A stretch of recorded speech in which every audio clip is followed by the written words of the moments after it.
ഈശോ മിശിഹായ്ക്ക് സ്തുതിയായിരിക്കട്ടെ. ഞാൻ മാണിപ്പറമ്പിലച്ചൻ. പുലിവാല് പിടിച്ച്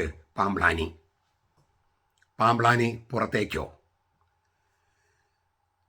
അഴിമതി ചെയ്ത് നിയമലംഘനം നടത്തി അനുസരണക്കേട് കാണിച്ച് വൈദികരെ കൂദാശലർപ്പിക്കൽ നിന്ന് തടസ്സപ്പെടുത്തി അങ്ങനെ സഭാ നിയമങ്ങൾ മുഴുവൻ ലംഘിച്ച ഫാദർ വർഗീസ് മണവാളനെ അനധികൃതമായി നിയമം വിട്ട് സംരക്ഷിച്ച പാമ്പ്ലാനി പിതാവ് പെട്ടു.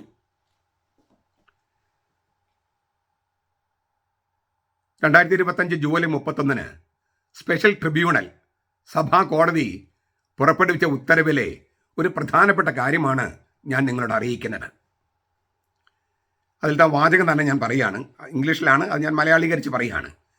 മണവാളൻ, ഫാദർ വർഗീസ് മണവാളൻ അനധികൃതമായി കുമ്പസാരം കേട്ടതും, അതായത് അദ്ദേഹത്തിന് സസ്പെൻഷനിലായിരിക്കുമ്പോൾ കുമ്പസാരം കേൾക്കാൻ അനുവാദം ഉണ്ടായിരുന്നില്ല, കുർബാന ചൊല്ലാൻ അനുവാദം ഉണ്ടായിരുന്നില്ല. കുമ്പസാരം കേട്ടതും കൂദാശ പരികർമ്മം ചെയ്തതും ഗുരുതരമായ കുറ്റകൃത്യമാണ്. ഓട്ടോമാറ്റിക് എക്സ്കമ്മ്യൂണിക്കേഷൻ, അനുക്തസിദ്ധമായി സഭയിൽ നിന്നും പുറത്താക്കപ്പെടുന്ന കുറ്റകൃത്യമാണ്.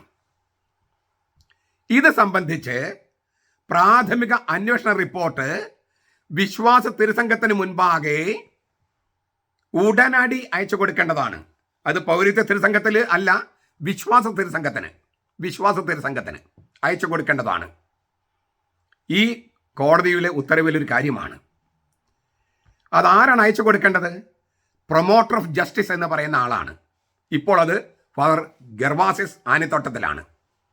പ്രൊമോട്ടർ ഓഫ് ജസ്റ്റിസ് എന്ന് പറയുന്ന സഭയുടെ നിയമങ്ങൾ നിയമ സംവിധാനം നിലനിൽക്കുന്നു എന്ന് ഉറപ്പാക്കാൻ, സഭയിൽ സത്യം പുലരുന്നു എന്ന് ഉറപ്പാക്കാൻ, നീതി പുലരുന്നു എന്ന് ഉറപ്പാക്കാൻ, ന്യായം പുലരുന്നു എന്ന് ഉറപ്പാക്കാൻ, അനുസരണക്കേട് ഉണ്ടാവുന്നില്ല, നിയമലംഘനം ഉണ്ടാകുന്നില്ല, അഴിമതി ഉണ്ടാകുന്നില്ല എന്ന് ഉറപ്പാക്കാൻ ബാധ്യതയുള്ള ഒരാളാണ് ഈ പ്രൊമോട്ടർ ഓഫ് ജസ്റ്റിസ്. ആ വാക്ക് തന്നെ നോക്കിയാൽ, നീതിയെ പ്രൊമോട്ട് ചെയ്യുന്ന ആള്, നീതിയെ സംരക്ഷിക്കുന്ന ആള്.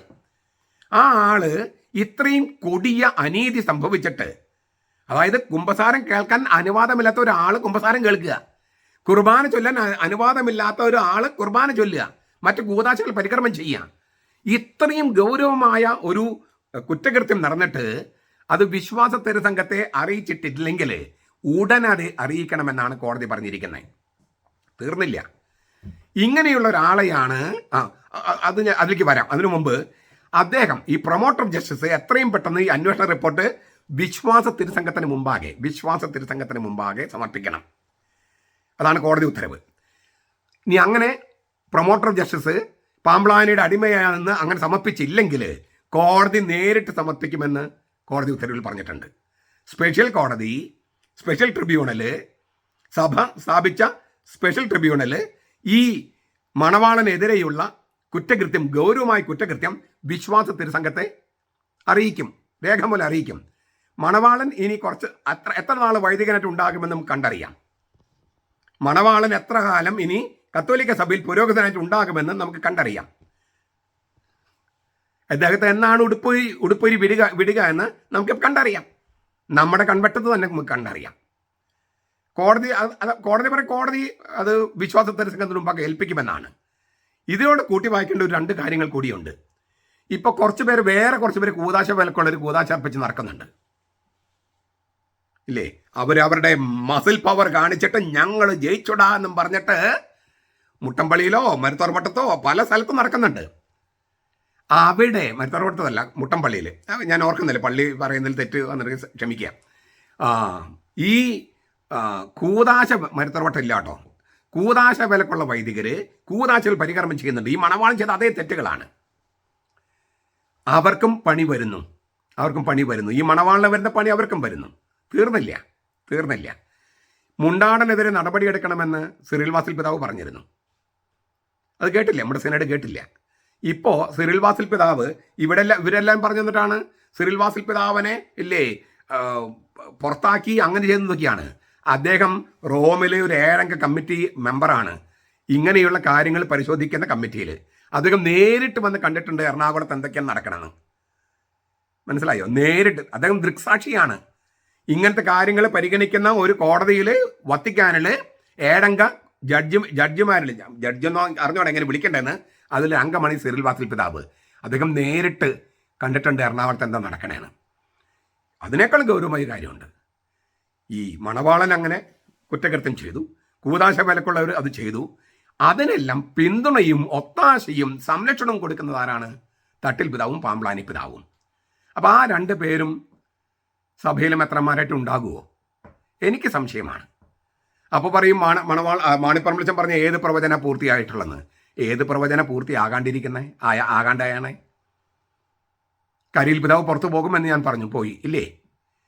ഈ സിറിൽ വാസിൽ പിതാവ് പറഞ്ഞ നടപടികൾ എടുത്തില്ലെങ്കിൽ ബന്ധപ്പെട്ട് രാജിവെക്കേണ്ടി വരുമെന്ന് ഞാൻ പറഞ്ഞു. 2 പേരും രാജിവെക്കേണ്ടി വന്നില്ലേ? ഏത് കാര്യം ഞാൻ പറഞ്ഞ് നടക്കാണ്ട് വന്നിരിക്കുന്നത്? എറണാകുളത്ത് ഇല്ലേ, എറണാകുളത്ത് നിങ്ങൾ കളിയാക്കുന്ന കൽതായ കുർബാന, നിങ്ങൾ കളിയാക്കുന്ന പൃഷ്ഠ കുർബാന ചൊല്ലിയിരിക്കും, ചൊല്ലിയിട്ടേ അടങ്ങൂ എന്ന് ഞാൻ പറഞ്ഞു. നിങ്ങൾ അതിലേക്ക് വന്നില്ലേ?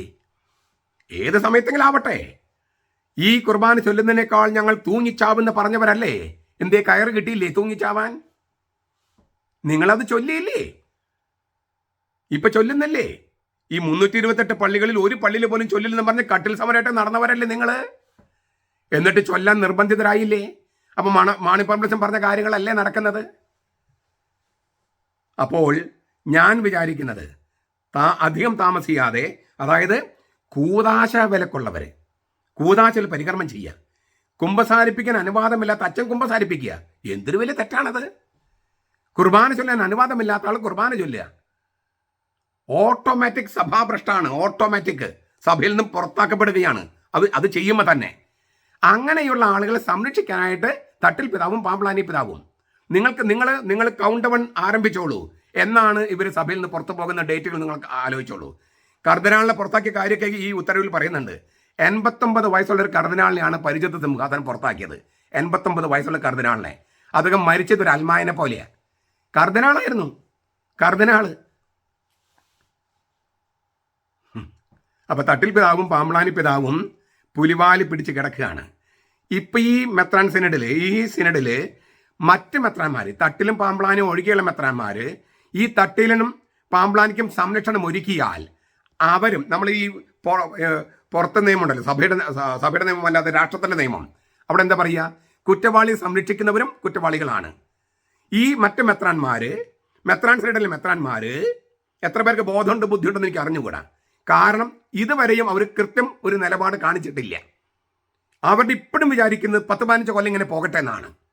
അത് ആത്മഹത്യാപരമാണെന്ന് ഞാൻ മെത്രാൻ സിനഡിൽ പറയുകയാണ്.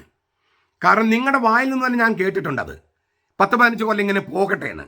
ഇങ്ങനെ മനുഷ്യരെ പീഡിപ്പിക്കാൻ നിങ്ങൾക്ക് കണ്ണിൽ ചോരയില്ലെങ്കിൽ ഇത്തവണ തട്ടിലിനെയും പാമ്പ്ളാനെയും സംരക്ഷിക്കാനുള്ള മെത്രാൻ സിനഡ് പോകുന്നതെങ്കിൽ നിങ്ങൾക്കെതിരെ ഈ സിനഡ് കഴിഞ്ഞിട്ട് നിങ്ങൾക്കെതിരെ ഞങ്ങൾ ചെയ്യുന്ന കാര്യങ്ങൾ നിങ്ങൾ കണ്ടറിയേണ്ടി വരും. ഇതൊരു ഭീഷണിയല്ല, സങ്കടമാണ്. സങ്കടം, രോദനം, അൽമായരുടെ രോദനം, സാധാരണ വിശ്വാസത്തിലുള്ള രോദനമാണ്. അതിനാൽ ഈ മെത്രാൻ സിനഡ് നിങ്ങൾ വളരെ ഗൗരവത്തോടെ തട്ടിലിനെയും പാമ്പ്ളാനെയും നിലയ്ക്ക് നിർത്താനും ഇതുവരെ ചെയ്തു കൂട്ടിയ തെറ്റുകൾ തിരുത്താനും എറണാകുളത്ത് സഭയുടെ കുർബാന നടപ്പാക്കാനും മനസ്സ് വെക്കണം. ഞാൻ ആവർത്തിക്കുകയാണ്, മനസ്സ് വെച്ചാൽ, പണ്ട് ഞാൻ 3 മാസം എന്നൊക്കെയാണ് പറഞ്ഞിരുന്നത് പരിഹരിക്കാൻ, ഇപ്പം അത്ര പോലും വേണ്ടി വരില്ല എന്ന് ഞാൻ ഉറപ്പ് നൽകുന്നു. ഇതെൻ്റെ വാക്കാണ്. ഇത് ഞാൻ സഭയ്ക്ക് വേണ്ടിയാണ് പറയണത്. ഞാൻ നിങ്ങൾക്കെതിരല്ല, നിങ്ങൾക്ക് അനുകൂലമാണ്. അതായത് ഒരു സഭ മുഴുവൻ ഒരു ശീശ്വയിലും പാഷാണ്ഡതയിലും ആയിരിക്കുന്ന ഒരു അവസ്ഥ ഉണ്ടാകാതിരിക്കാൻ വേണ്ടിയാണ് ഞാനിത് പറയുന്നത്. ഈ റിപ്പോർട്ടുകൾ റോമിലെത്തട്ടെ. നമുക്കറിയാം റോം എന്താ ചെയ്യാന്ന്. തട്ടിലിൻ്റെ ഭാവിയും പാമ്പ്ളാൻ്റെ ഭാവിയും എന്തൊക്കെ നമുക്ക് കാത്തിരുന്ന് കാണാം. അതുകൊണ്ട് ഞാൻ ആവർത്തിക്കുക, മെത്രാന്മാരെല്ലാവരും കുറ്റവാളികൾക്ക് കൂട്ടുനിൽക്കുന്നവരായി മാറി കുറ്റം ചെയ്യുന്നവരാകരുത്. കുറ്റവാളികൾക്ക് കൂട്ടുനിന്ന് കുറ്റം ചെയ്യുന്നവരായി മാറരുത് മെത്രാൻ സിനഡിലെ മെത്രാന്മാർ. നിങ്ങൾ ഉണർന്ന് പ്രവർത്തിക്കുമെന്ന പ്രത്യാശയിൽ നിങ്ങൾ ചങ്കൂറ്റം കാണിക്കും. പരിശുദ്ധാത്മാവിൻ്റെ ദാനങ്ങളിലൊന്നാണ് ആത്മശക്തി, ഫോർട്ടിറ്റ്യൂഡ്, ധൈര്യം. അത് കാണിക്കുമെന്നുള്ള പ്രത്യാശയിൽ ഞങ്ങൾ കാത്തിരിക്കുകയാണ്. നമ്മുടെ കർത്താവ് ഈശോ മിശിഹായുടെ കൃപയും പിതാവായ ദൈവത്തിൻ്റെ സ്നേഹവും പരിശുദ്ധാത്മാവിൻ്റെ സഹവാസവും നാം എല്ലാവരോടും കൂടി ഉണ്ടായിരിക്കട്ടെ, ഇപ്പോഴും എപ്പോഴും എന്നേക്കും. ആമേൻ.